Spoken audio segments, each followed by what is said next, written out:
Dustreach never truly slept. Even in the artificial night cycle, the mining rigs howled beyond the settlement dome, their plasma drills chewing into the planet's crust with a sound like distant thunder clearing its throat.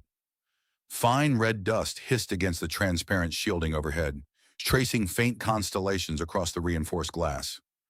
Aaron Slate had long ago stopped noticing the noise. If anything, the silence of another world would probably make him nervous. He leaned over a half-disassembled surgical scanner in the frontier clinic, squinting at a flickering diagnostic panel. "If you spark one more time," he muttered, tightening a micro-spanner, "I'm replacing you with a spoon and calling it an upgrade." The clinic's resident AI, a hovering blue interface named Calder, shimmered into view above the workbench. "Threats against medical equipment are statistically linked to elevated stress levels, Aaron." "I'm not stressed," Aaron replied. The scanner chose that moment to emit a sharp pop and a puff of gray smoke. He blinked. "I'm creatively motivated." Dustreach Medical was less a hospital and more a hopeful collection of salvaged technology arranged in vaguely hygienic patterns. The settlement had been built in a hurry when the ore surveys proved promising. Medical infrastructure had been an afterthought. Aaron had come as an engineer to maintain the mining exosuits and atmospheric processors, but somewhere between a broken med pod and a shipment of mislabeled antibiotics, he had become the unofficial fixer of human bodies as well. He wiped his hands on a cloth that had once been white. The air smelled faintly of ozone and antiseptic. Outside the clinic's reinforced door, miners argued with a delivery drone that insisted it had, in fact, brought the correct crate of nutritional supplement, even though the crate was clearly labeled ceremonial lanterns. "Calder," Aaron said, "remind me why I didn't become a poet."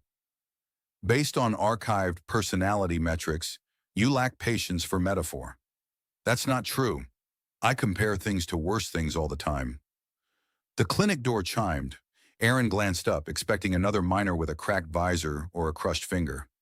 Instead, a woman stood framed in the doorway, the red glow of Dustreach's evening cycle outlining her silhouette. At first glance, she seemed human. Dark hair fell over her shoulders, her posture straight despite the fatigue etched into her face. But as she stepped inside, the light caught the gentle curve of her ears, longer than human, tapering elegantly and angled slightly back, as if shaped by a different gravity. In her arms, she carried a child. The girl was small, perhaps 8 or 9 standard years. Her eyes scanned the room with wary intelligence. A blanket wrapped around her lower body, but it did not hide what was missing. Aaron's habitual humor stalled somewhere in his throat. "Medical services are limited," Calder announced helpfully. "Please describe the nature of your emergency." The woman's voice was steady, though something trembled beneath it. "My daughter, her name is Mira. There was an accident in Shaft 12. Aaron set the cloth aside. "Drill malfunction?" "Conveyor collapse," she replied. "They said the safety field glitched." Calder flickered, projecting a schematic of a standard ore conveyor. "Safety fields do not glitch," the AI noted. "They are redundantly—" "They glitched," the woman repeated, not raising her voice. Aaron shot the hologram a look. "Calder, maybe let's not debate semantics." He approached slowly, giving the girl space. "Hi, Mira. I'm Aaron. I fix things that aren't supposed to be broken." Mira considered this. "Can you fix legs?" Direct. He liked that. He crouched to meet her eyes. "Depends.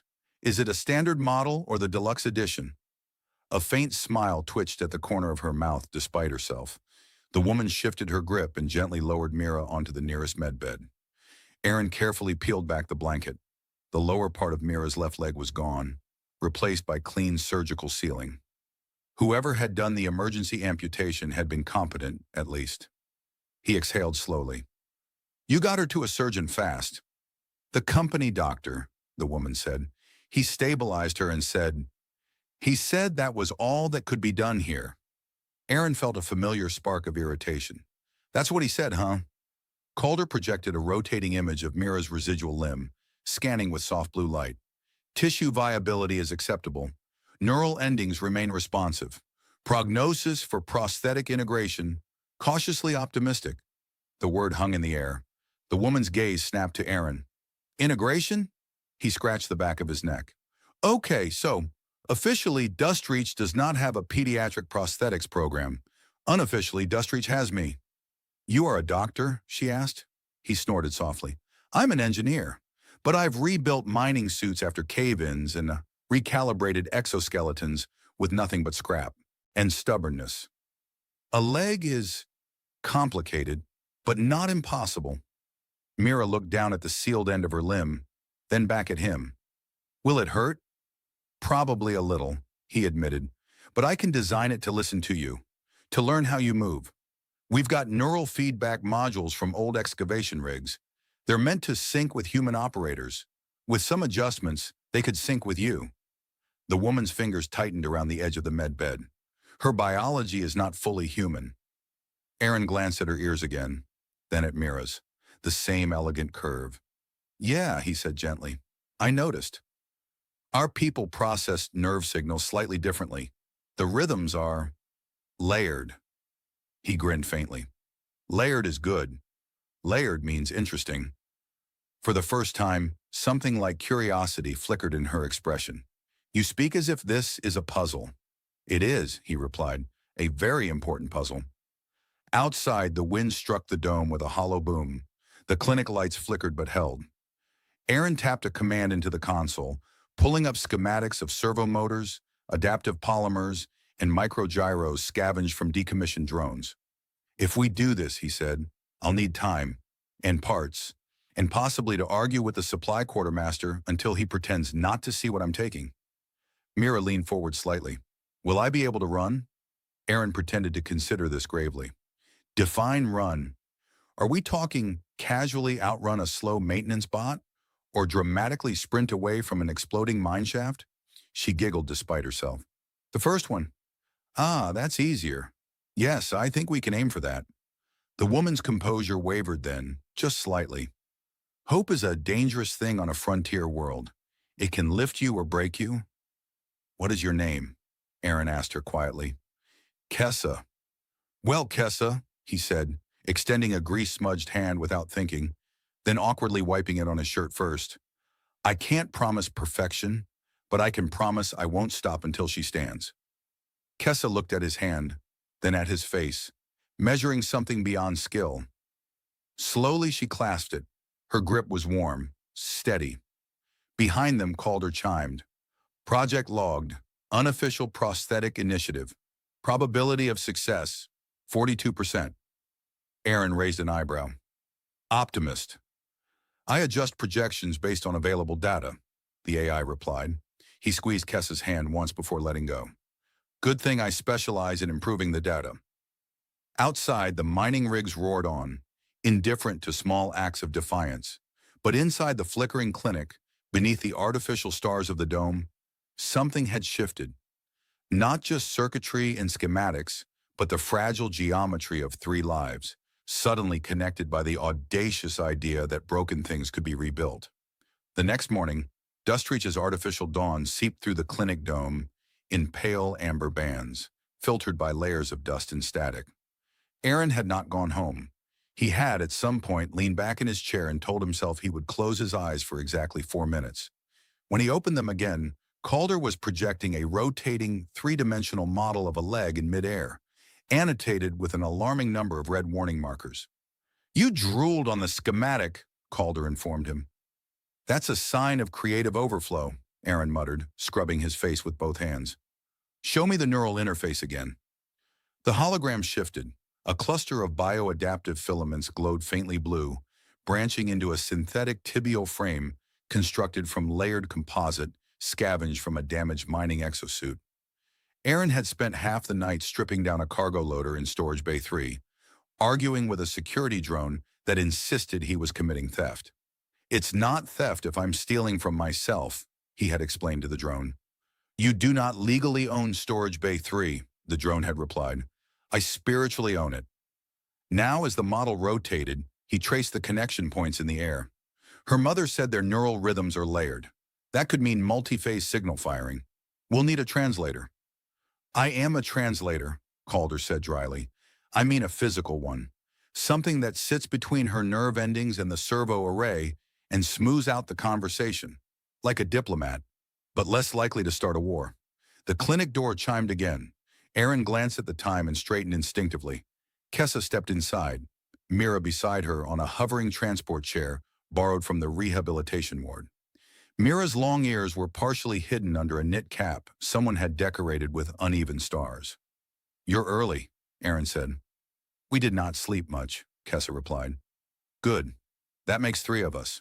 We can form a club." Mira peered at the floating schematic. "Is that my leg?" "Prototype," Aaron corrected. "Mark 0.5. It looks better if you squint." Calder zoomed in on the foot assembly. Current design incorporates micro-gyroscopic stabilizers calibrated for Dustreach. Reaches unstable terrain. Estimated adaptability curve. Steep but manageable. Mira tilted her head. "Does that mean I'll fall down a lot?" "Only dramatically," Aaron said. "But we'll practice somewhere soft, like my ego." Kessa's mouth curved faintly before she caught herself. She moved closer to the hologram, studying it with an intensity that suggested she was memorizing every component. "You truly believe this can work?" He shrugged, a gesture more confident than he felt. "Belief is optional. Engineering is stubborn." He guided Mira's chair toward the calibration station.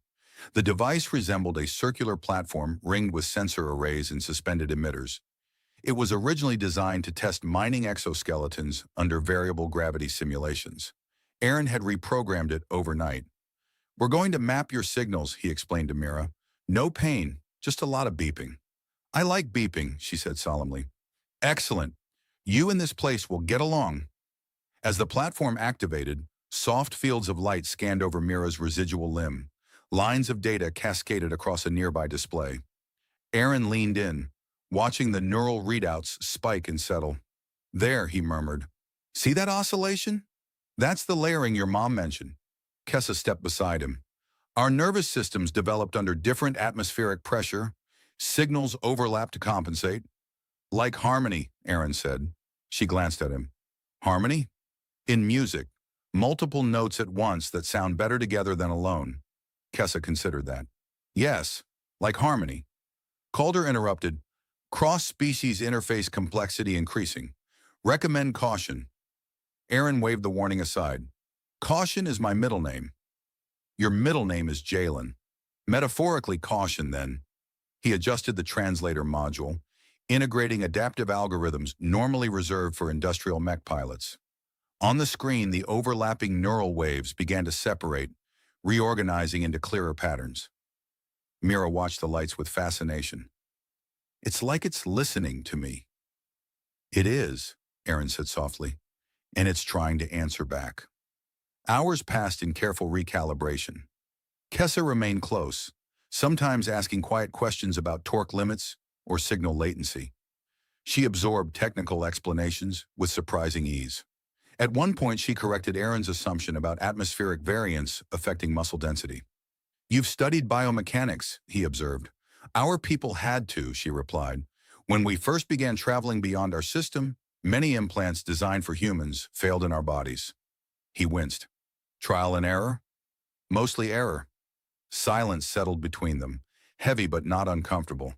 Mira broke it by announcing, "If it squeaks, I'm naming it Squeaky." Aaron grinned. "Deal.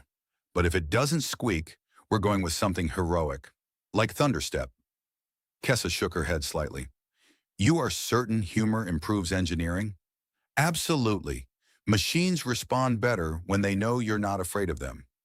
"Machines do not possess fear receptors," Calder said. "See?" Aaron gestured at the hologram. "Already less afraid." By late afternoon, the translator module pulsed with a steady, synchronized rhythm. Aaron powered down the calibration field and leaned back, exhaustion creeping into his shoulders. "We have a neural map," he said. "That's the hard part. Next comes building the frame." Kessa's gaze softened. "You speak of difficulty as if it is a companion." "On Dustreach, it kind of is." He walked them toward the fabrication bay at the rear of the clinic. Inside, a compact nanoprinter hummed, its chamber glowing faintly. Aaron loaded the composite schematics into the system. "This printer was designed to make replacement drill parts," he said. "So if your leg looks slightly industrial, blame the budget." Mira's eyes shone. "Industrial is cool." "Excellent. We'll add racing stripes. As the printer began layering material molecule by molecule, the room filled with the quiet whir of precise construction. Aaron watched the skeletal outline of the prosthetic emerge from light and resin. Kessa stood beside him, arms folded loosely. "Why are you doing this?" she asked, not accusingly, but genuinely. He did not answer immediately. The question hung between them, illuminated by the printer's glow. "Because I can," he said at last. "Because someone should. Because when I first came here, I thought fixing machines would be enough. Turns out, machines aren't the only things that break." Kessa studied him in silence. Outside the bay window, a convoy of mining rigs lumbered past, their massive silhouettes cutting through the dust storm. Mira leaned forward in her chair, watching the forming limb.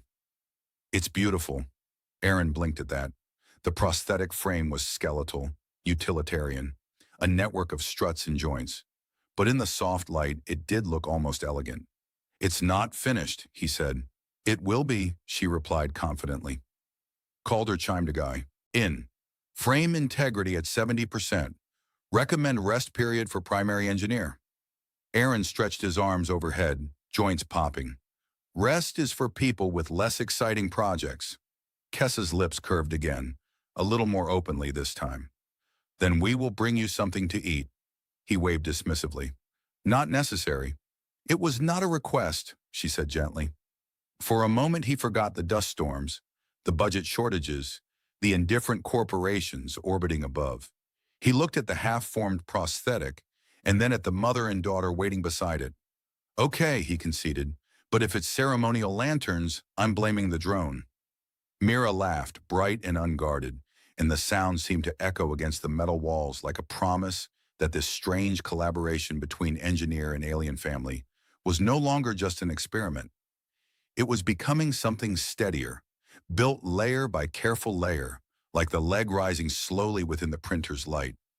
By the third night, the clinic had begun to feel less like a workplace and more like a workshop orbiting its own quiet star. The nanoprinter stood open, its chamber cooling after hours of molecular layering. On the central table lay the skeletal frame of Mira's prosthetic leg, sleek, jointed, unfinished. Cables spilled across the surface like metallic vines, waiting to be trained into something purposeful. Aaron leaned over the assembly with a fine calibration tool between his fingers, tongue caught between his teeth in concentration.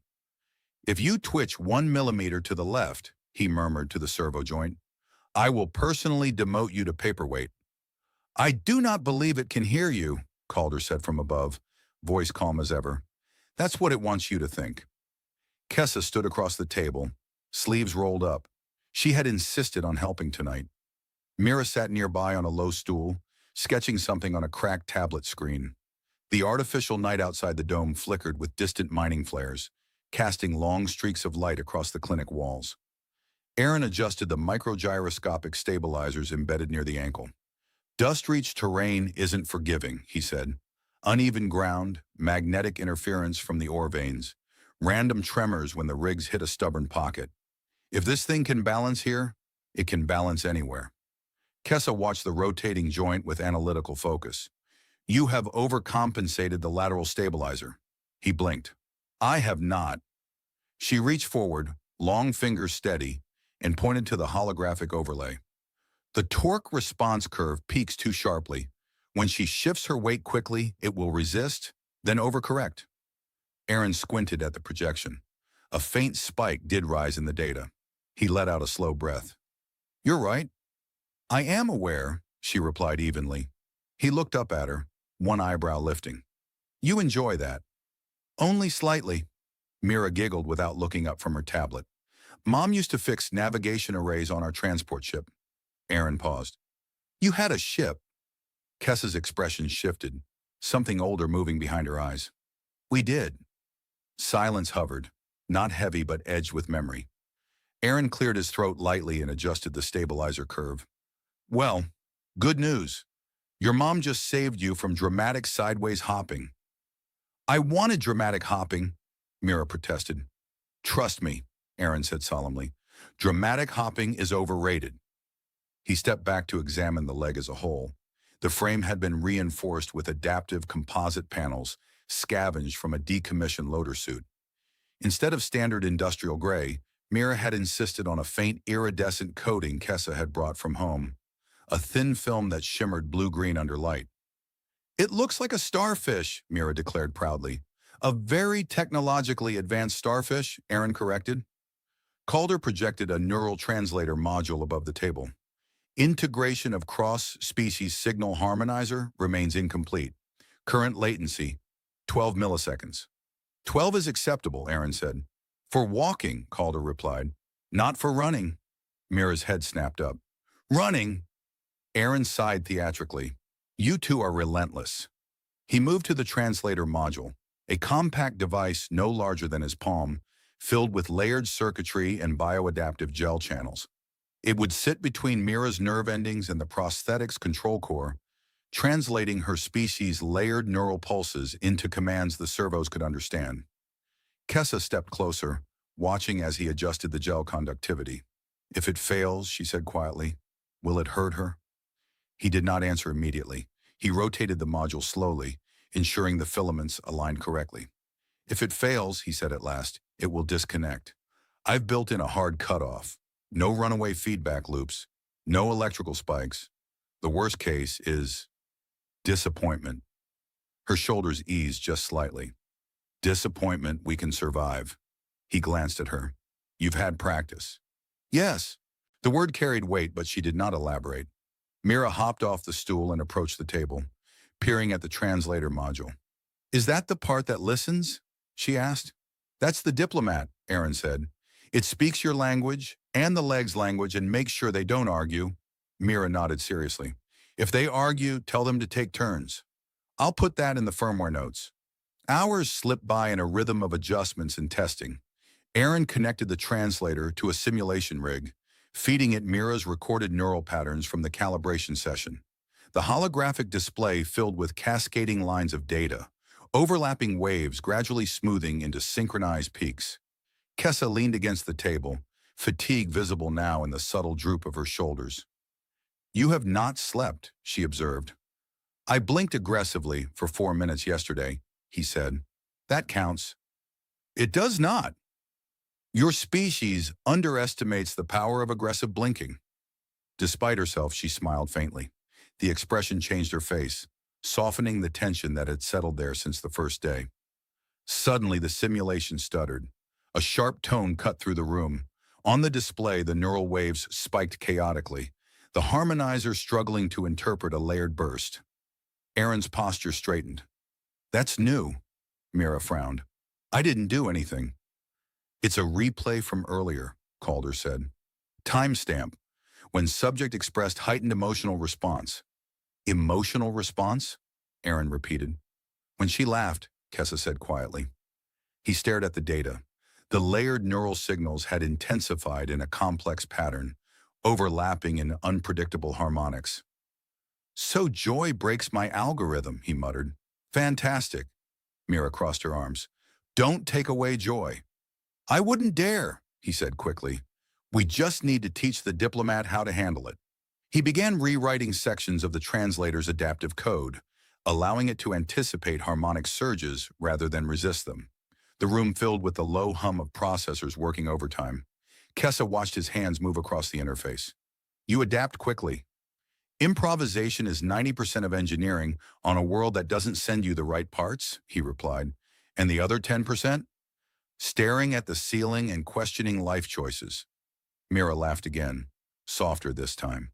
The harmonizer adjusted, the neural waves stabilizing into a new, more resilient pattern. "Look at that," Aaron said, relief threading through his voice.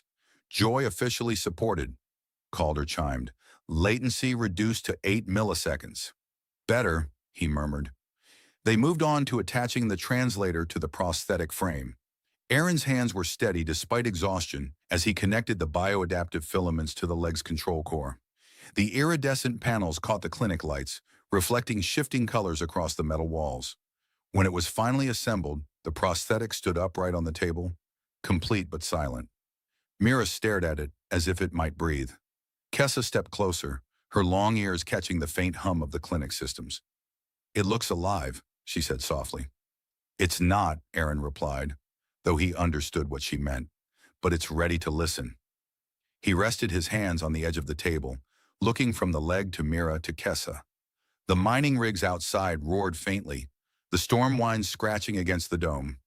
Inside, the clinic felt suspended between tension and possibility. Tomorrow, he said quietly, we try. Mira reached out and gently touched the smooth surface of the prosthetic's knee joint. Tomorrow, she echoed. Kessa placed her hand over her daughter's. Aaron hesitated only a second before placing his own hand atop the layered gesture, grease-stained and warm. Calder observed, physical stacking of hands is not required for system activation. Aaron did not move his hand. I know. Outside, the storm intensified, dust spiraling against reinforced glass. Inside, beneath artificial stars and humming circuits, 3 figures stood around a creation born from scrap, science, and stubborn hope, waiting for the moment it would take its first breath of motion. The storm had not calmed by morning. Dustreach rarely offered symbolic weather, but today the red winds pressed against the dome with theatrical insistence, as if the planet itself had decided to observe what was about to happen inside the clinic. Aaron stood in the calibration chamber, staring at the prosthetic leg mounted upright on its magnetic stand. He had polished the iridescent panels at some point during the night, though he would deny that if asked. The adaptive servos hummed softly, running idle diagnostics. Calder projected a rotating checklist in the air. Neural translator stable, servo response optimal, gyroscopic stabilizers within acceptable variance. Probability of successful initial weight bearing, 63%. Look at you, Aaron muttered. Growing optimism. I adjusted projections after recalculating emotional variable. He glanced up. Emotional variable? Mira's laughter improved harmonic stability. Aaron huffed a quiet breath. I'm adding that to the engineering handbook. The clinic door slid open. Kessa entered first, posture straight, though her hands were clasped more tightly than usual. Mira followed in the transport chair, eyes bright, ears angled slightly forward in alert curiosity. Is today dramatic hopping day? Mira asked. Today is dignified standing day, Aaron replied. Dramatic hopping is a future update. He guided the chair toward the center of the chamber. The platform beneath them was ringed with gravity modulators and microsensors designed to simulate uneven terrain. He had recalibrated it to a gentle baseline, resisting the temptation to test Dustreach level instability on day 1. Kessa stepped beside her daughter. Are you afraid? She asked quietly. Mira shrugged. A little. That's normal, Aaron said. If you weren't at least a little afraid, I'd worry you were secretly a maintenance bot. I could be, Mira said seriously. You don't know. He leaned closer, lowering his voice conspiratorially. If you start speaking in monotone and demanding oil, I'll know. A faint smile tugged at Kessa's mouth, but her gaze never left the prosthetic. Aaron knelt before Mira and carefully removed the protective wrap from her residual limb. The surgical seal had healed cleanly. He inspected it once more, fingers gentle but precise. Any pain? He asked. No. Good. Let's keep it that way. He lifted the prosthetic from its stand. Up close, the device felt solid, balanced. Months of experience with mining exosuits guided his grip. He aligned the socket carefully, adjusting the bioadaptive lining to match the scan data. Okay, he said softly. This part might feel strange. I like strange, Mira replied. He eased the socket into place. The translator module engaged with a faint pulse of blue light. On the overhead display, neural signals began to stream in layered patterns, harmonizing through the adaptive interface. Kessa inhaled sharply but said nothing. Aaron secured the external clamps and stepped back slightly. All right, I'm powering up. The servos activated with a low hum. The prosthetic's foot flexed once, testing its range of motion. Mira's eyes widened. It moved, she whispered. That was the leg saying hello, Aaron said. You can say hello back. She closed her eyes briefly, concentrating. On the display, her neural waves intensified, layered pulses cascading into the translator. The prosthetic twitched again, this time more deliberately. Good, Aaron murmured. Very good. Calder interjected, Signal latency stable. No adverse feedback detected. Don't jinx it, Aaron muttered. He positioned himself close enough to catch her if needed. Okay, Mira. I want you to try sending the signal you use when you move your other foot. Don't force it. Just think about standing. Her brow furrowed. For a moment, nothing happened. Then the prosthetic knee adjusted, micro gyros compensating as it found balance. The foot pressed lightly against the platform. Mira gasped. It feels warm. That's the adaptive lining responding to your body temperature, Aaron said. It's not actually warm. It just wants you to think it cares. It does care, she insisted. He didn't argue. Ready? He asked. She nodded. On three. 1, 2. She didn't wait for 3. With a small, determined breath, she pushed down with both hands and shifted her weight forward. The prosthetic bore it. For a fraction of a second, she wobbled. The gravity modulators adjusted subtly, dampening instability.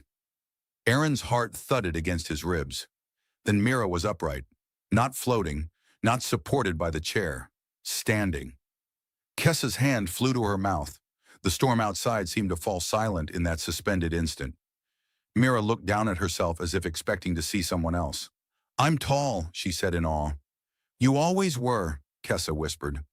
Aaron forced his voice into something steady. Okay, very good. Now don't panic. Standing is just the beginning of a long list of exciting gravitational negotiations. Mira let out a shaky laugh. The translator module pulsed, compensating for the emotional surge. The neural waves spiked but held. Try shifting your weight, he said gently.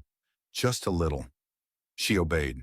The prosthetic adjusted, ankle micro-servos firing in smooth sequence. The iridescent panels caught the chamber lights, casting faint blue-green reflections across the walls. It listens, Mira breathed. Of course it listens, Aaron replied. It has excellent manners. Can I step? Kessa's eyes snapped to his. Fear and hope collided there. Aaron swallowed. Small step. I'm right here. He extended his hands, hovering near her shoulders without touching. Mira focused again. On the display, her neural signals flowed in layered harmony. The prosthetic knee flexed, the foot lifted. For a terrifying half-second, balance teetered on the edge of collapse. Then the foot came down, firm and controlled, a few centimeters ahead of where it had been. Mira stared at the distance she had crossed as if it were a canyon. I did it, she said. Yes, Kessa whispered, voice breaking. You did. Aaron realized he was grinning like an idiot. That was officially one step. Very advanced, highly technical. Mira shifted her weight again, emboldened. The second step was steadier. The third, almost natural. She began to laugh, the sound rising bright and unrestrained. The translator adapted smoothly now, harmonics absorbed into the algorithm. The prosthetic responded as if it had always belonged there. Kessa's composure fractured. Tears slipped silently down her cheeks as she watched her daughter take another step, then another, moving toward her. Mama, Mira said, voice trembling with joy. Look. I am looking, Kessa replied, laughter and tears tangled together. Aaron stepped back, giving them space, though he remained close enough to intervene. He watched Mira reach her mother and stop, swaying slightly but upright. Kessa dropped to her knees and wrapped her arms around her daughter carefully, mindful of the prosthetic but unwilling to let distance remain. You are stronger than the storm, she murmured into Mira's hair. Mira clung to her. It doesn't hurt. Aaron exhaled slowly, tension draining from muscles he hadn't realized were locked. Calder's voice sounded almost subdued. Initial integration successful, adaptive stability exceeding projections. Don't sound so surprised, Aaron said quietly. Mira pulled back from her mother and looked at him. Can I try without holding anyone? He blinked. You just started. I know. Kessa met his gaze again, uncertainty flickering there. Aaron hesitated only a moment before nodding. All right. But if you fall, I'm blaming the storm. Mira straightened, releasing her mother's hands. She stood alone in the center of the chamber, long ears tilted forward, eyes bright. Outside, the red winds battered the dome. Inside, under artificial stars and humming circuits, she took another step and did not fall. By the end of the second hour, Mira had claimed the calibration chamber as her personal training arena. Again, she insisted, brushing a strand of hair from her face as she reset her stance in the center of the platform. Aaron leaned against the console, arms folded, trying to look like someone who had not aged 5 years in the last 20 minutes. Again is fine, he said, but if you attempt a backflip, I'm unplugging the gravity modulators. I wasn't going to, she said, then added thoughtfully, yet. Kessa stood near the edge of the chamber, one hand hovering as if invisible threads still tied her to her daughter's balance. The tightness in her shoulders had eased, replaced by something brighter and more dangerous. Hope with momentum. Mira took 3 steady steps forward, pivoted carefully, and walked back. The prosthetic moved in fluid synchronization now, the micro-gyros adjusting with quiet confidence. The neural translator pulsed faintly at her side, harmonizing layered signals without visible strain. Calder projected performance data above them, gate symmetry improving, energy expenditure within acceptable human range. Alien, Kessa corrected automatically. Within acceptable sentient range, Calder amended. Aaron pushed off from the console and stepped closer. All right, Mira, let's try something slightly more advanced. Her eyes lit up. Running? He held up a finger. Ambitious walking with speed. That's running. It's speed-adjusted walking. She grinned. You're afraid. I am respectful of physics, he replied. He adjusted the gravity modulators, increasing environmental variance by a cautious fraction. The platform's surface subtly shifted, microplates tilting unpredictably to simulate uneven terrain. Imagine the path outside the mine entrance, he said. Loose dust, small rocks. Don't rush. Let the leg listen. Mira nodded, jaw set with determination far beyond her years. She stepped forward, faster this time. The prosthetic responded smoothly. She lengthened her stride. For a breathless second, she was moving, not limping, not hesitating, moving. Okay, Aaron said quickly, voice rising. That's good. That's very good. Let's not escalate to heroic sprinting. Mira laughed and, of course, escalated. Her pace quickened. The layered neural signals flared with exhilaration. The translator absorbed the surge, compensating in real time. The prosthetic's foot struck the platform in crisp, confident rhythms. She reached the edge of the chamber and turned too sharply. The left servo overcorrected. Aaron's heart slammed into his ribs.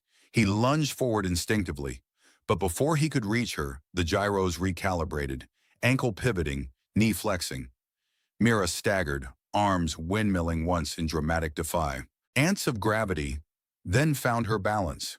She froze, breathing hard. Silence fell like a held breath.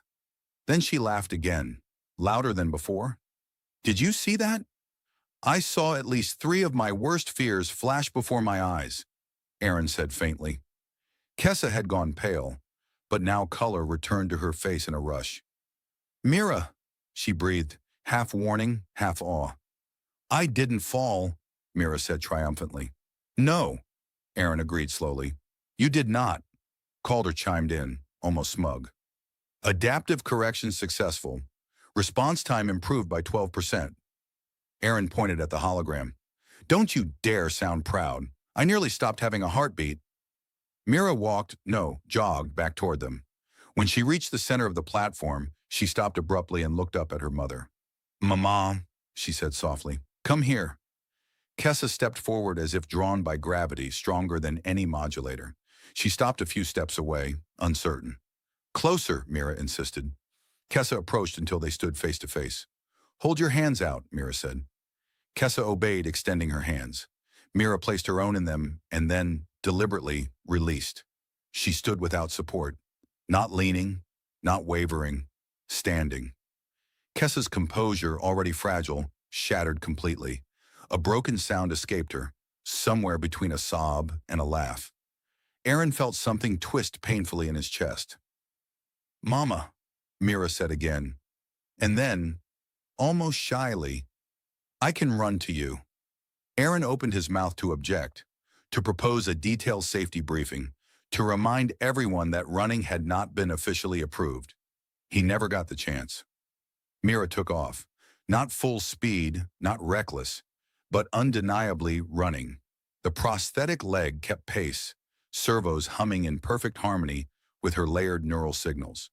The iridescent panels flashed under the chamber lights as she crossed the short distance. Kessa dropped to her knees just in time to catch her. They collided gently, momentum absorbed in an embrace that seemed to fold the air itself. Mira clung to her mother's shoulders, laughing breathlessly. "I told you!" Kessa held her tightly, careful of the prosthetic but unwilling to loosen her grip. Her long ears trembled faintly as tears streamed freely down her face. "You are stronger than anything they took from you," she whispered fiercely. Aaron turned slightly away, pretending to inspect the console. His vision had gone suspiciously blurry. Calder's voice softened by a fraction. "Emotional surge detected. Neural harmonizer stable."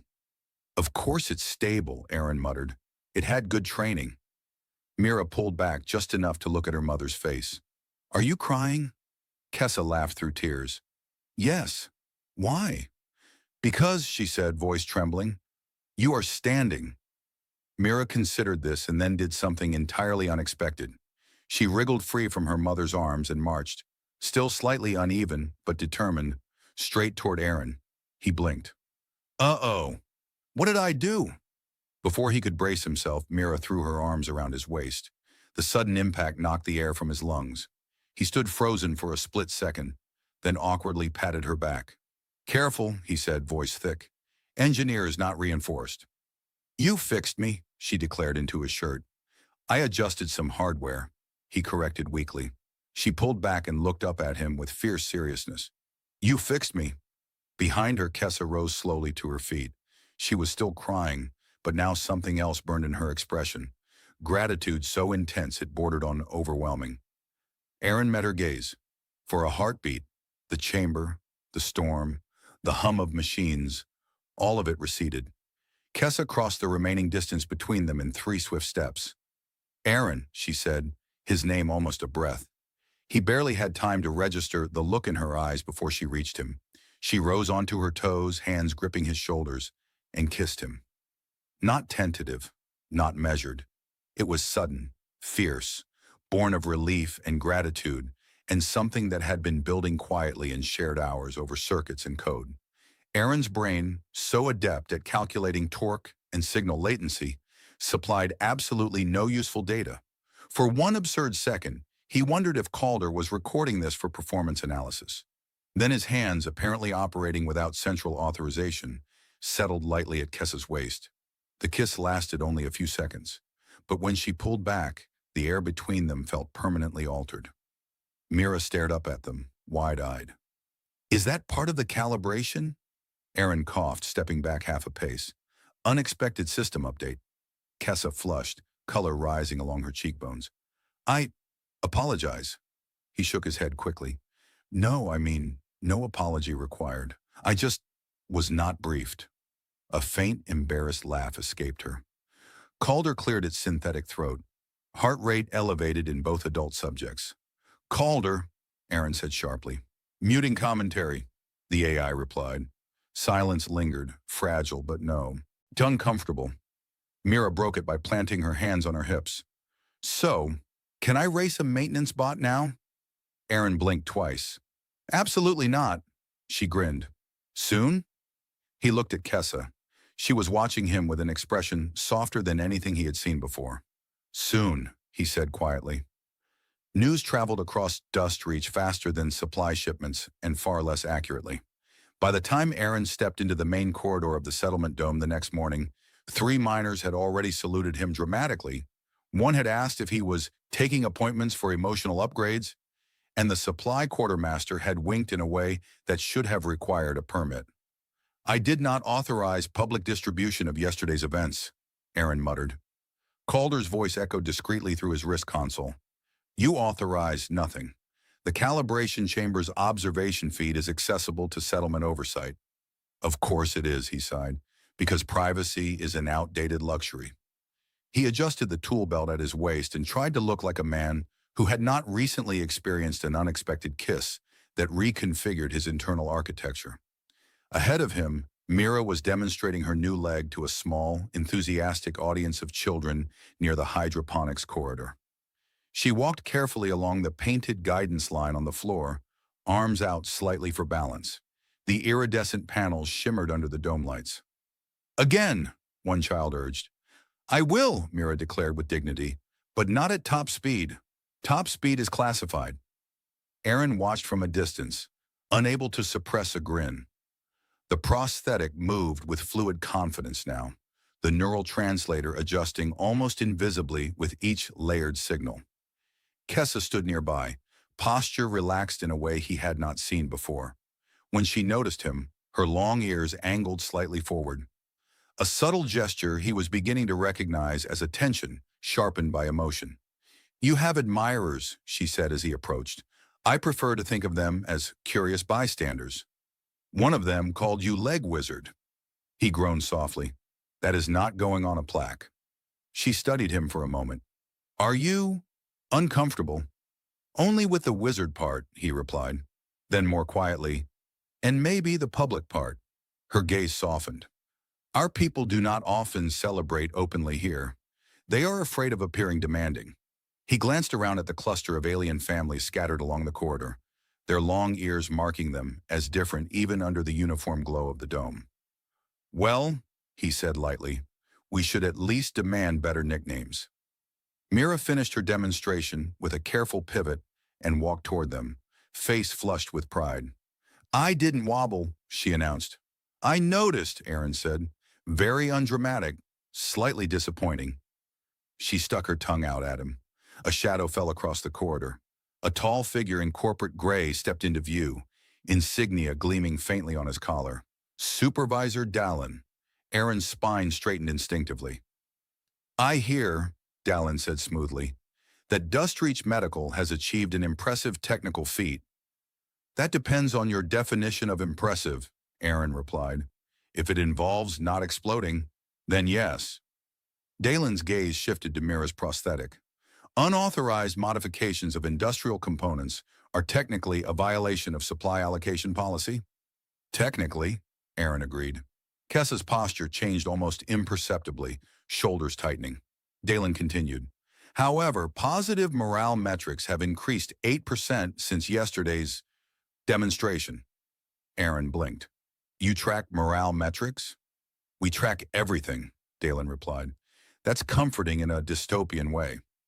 Dalen ignored the comment. "If this device proves scalable, the corporation may consider formalizing a prosthetics program." Aaron felt a flicker of something sharp behind his ribs. Formalizing as in funding? Or formalizing as in claiming intellectual property?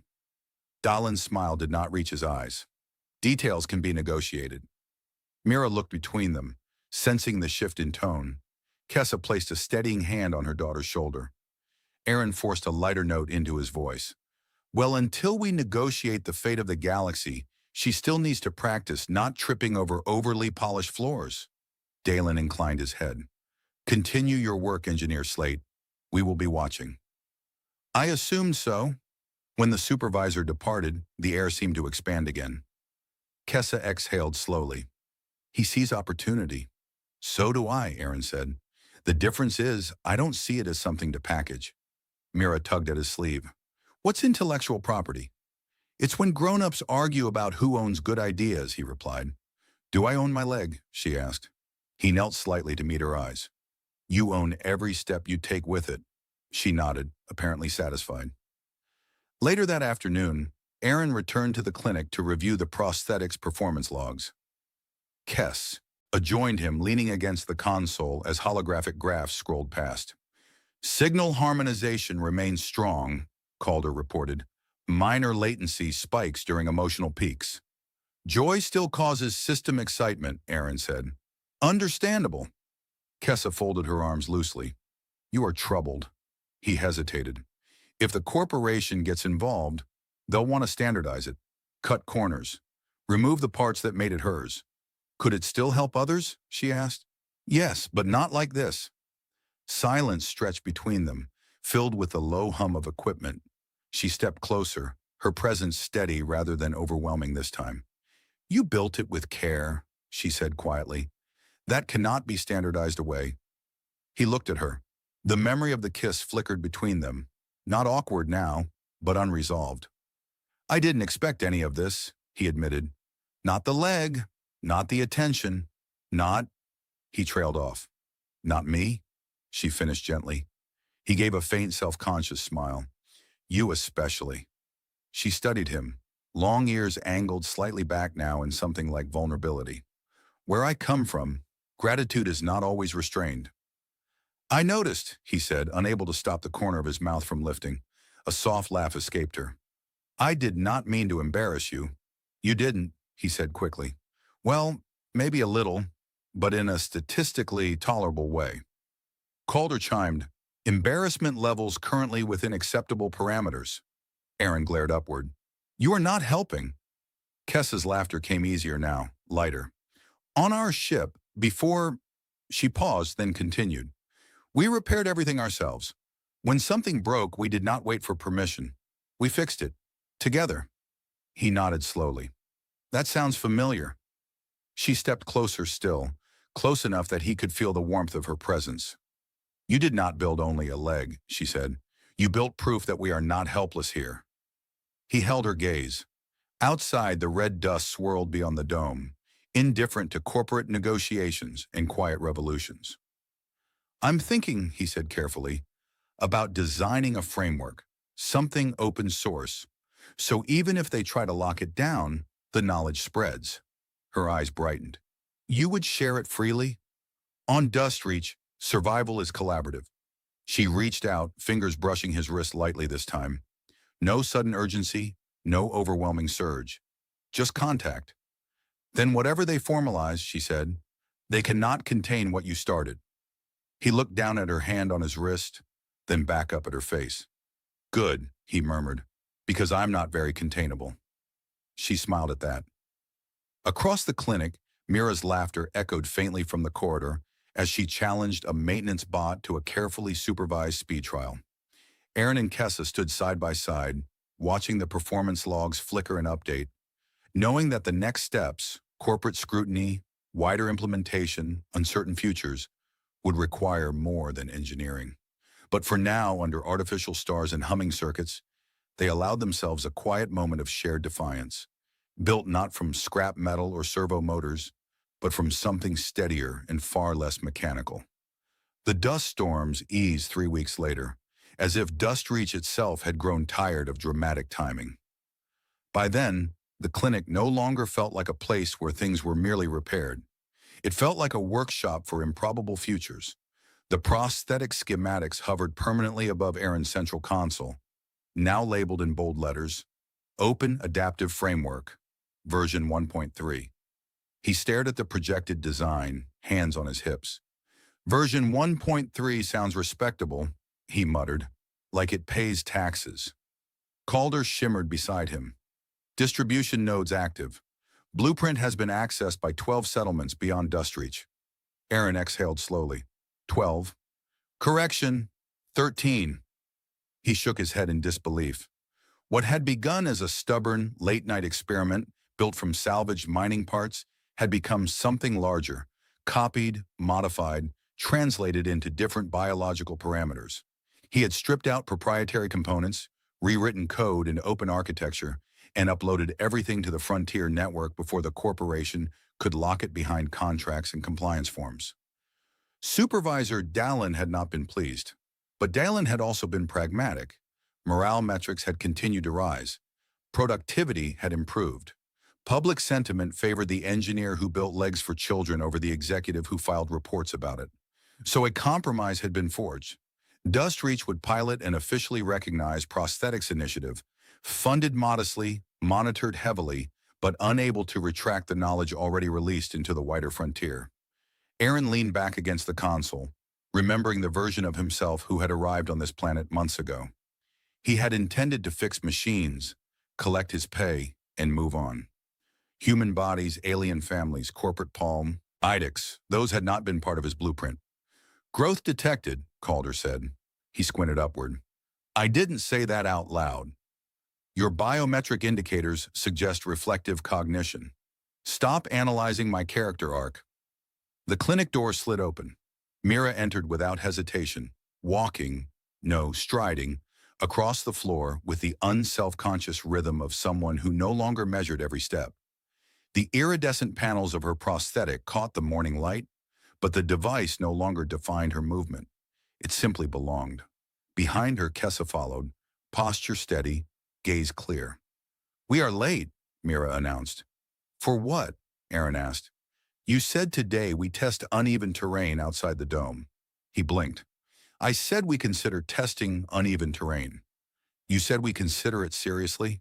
Kessa folded her arms lightly. "You did." He sighed theatrically. "I should never speak in front of witnesses." They stepped outside through the reinforced airlock, emerging into the muted brightness of Dustreach's surface. The storm residue still lingered in fine drifts of red dust across the rocky ground. Aaron adjusted a small diagnostic band around Mira's calf. "Remember, the gyros will compensate, but you need to listen to your balance." "I know," she said patiently. She took her first step onto the uneven terrain. The prosthetic foot sank slightly into the dust, micro-gyros firing in subtle adjustments. She shifted her weight naturally. Second step, third. The ground dipped unpredictably near an old excavation trench. Mira adapted without conscious thought, stride adjusting smoothly. Aaron watched the real-time data scroll across his wrist console. Signal latency negligible. Harmonic layering stable. She reached a cluster of low rocks and climbed carefully over them, then turned, wind tugging at her hair. "Race you," she called. He stared at her. "Absolutely not." Kessa laughed softly beside him. "You did promise her a maintenance bot rematch?" "That was hypothetical." Mira didn't wait for further negotiation. She began to run, not reckless, not frantic, but confident. The prosthetic moved in seamless integration with her body, kicking up faint trails of red dust. Aaron felt something loosen inside him, something that had been knotted tight since the day she first entered his clinic wrapped in a blanket. "She runs like she was never broken," Kessa said quietly. He nodded. She wasn't. They stood side by side, watching Mira loop back toward them, breathless and radiant. When she reached them, she barely paused before announcing, "I won." "There was no race," Aaron said. "I still won." He laughed, the sound easy now. Behind them, a transport shuttle descended toward the dome, bearing new equipment approved under the official program. For once, the shipment manifest matched the crate labels. Kessa turned toward him, wind catching the edges of her hair. "They approved the expansion?" "Limited rollout," he said. "They call it the Adaptive Mobility Initiative." "That sounds important." "It sounds like a brochure," he corrected, "but it means more clinics, more legs, maybe arms, whatever people need." She studied him, her long ears tilting slightly in that familiar gesture of quiet perception. "You could leave," she said. "Take your design and go to a world with fewer storms." He looked out across the red horizon, then back at Mira, who was now attempting to balance on a single rock with exaggerated seriousness. "I could," he admitted, "but I don't think I want to." "Because of the program?" "Because of what it started," he said. She stepped closer, not urgent this time, not driven by overwhelming emotion, just deliberate. "And what did it start?" He met her gaze steadily. "A reason to stay." Mira jumped down from the rock and marched toward them again. "Are you two talking about boring adult things?" "Yes," Aaron said solemnly. "Extremely boring." "Good," she replied, "because I'm going to race the maintenance bot now." He opened his mouth to object and then closed it. "Supervised," he amended weakly. Back inside the dome, a small crowd had gathered near the hydroponics corridor. Word had spread that the official program would accept its first applicants today. A miner missing 2 fingers stood awkwardly near the entrance. An older alien woman with a damaged shoulder implant waited beside him. Hope lingered in the air, not loud, not reckless, but steady. Aaron felt the weight of it settle on his shoulders. Once, that weight would have made him retreat into sarcasm and soldering irons. Now he squared himself and stepped forward. "Okay," he called lightly. "Who's ready for some completely unauthorized miracles that are now semi-authorized?" Laughter rippled through the group, easing tension. Kessa watched him as he began explaining the process, gestures animated. humor woven effortlessly through technical detail. He was no longer just an engineer hiding behind machines. He stood at the center of something living. Later, when the YU crowd thinned and the clinic lights dimmed into evening mode, he found himself alone with Kessa again. "You changed this place," she said softly. He shook his head. "We did."